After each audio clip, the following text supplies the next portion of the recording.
कर्जतमध्ये विधान परिषद विरोधी पक्षनेते अंबादास दानवे यांच्या विशेष उपस्थितीमध्ये कर्जतमध्ये कार्यकर्ता संवाद मेळाव्याचं आयोजन करण्यात आलं होतं। यावेळी कार्यकर्ते आणि पदाधिकाऱ्यांनी नेमके संघटनेसाठी कशा पद्धतीनं गाव पातळीवरती आणि इतर ठिकाणी संघटना वाढीसाठी नियोजन असावं या संदर्भात उपस्थित कार्यकर्त्यांना मार्गदर्शन केलं।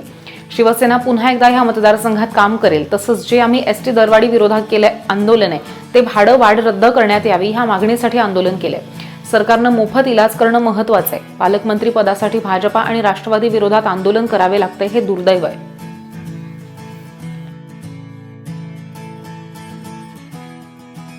सैनिक निश्चित थोडंसं जो काही निवडणुकीत थोडंसं यश मिळवण्यात आम्ही कमी पडलो। शिवसैनिकाचं मानसिक मला वाटतं एक पुन्हा एकदा ताकद जर वाढवली तर शिवसेना पुन्हा एकदा ताकदीनं निश्चित या मतदारसंघात काम करेल, कारण या विधानसभेत ऑलरेडी शिवसेनेची ताकद आहे आणि निश्चित शिवसैनिक या पराभवाच्या धक्क्यातून पुढे जाऊन येणार काय तिथली शिवसेना पुन्हा मजबूत करेल। आज कोणत्या व्यक्तीविरुद्ध आंदोलन नाही, आमचं सरकारच्या विरुद्ध एसटी महामंडळाच्या विरोधात आंदोलन आहे, सर्वसामान्य जनतेच्या हितासाठी आंदोलन आहे।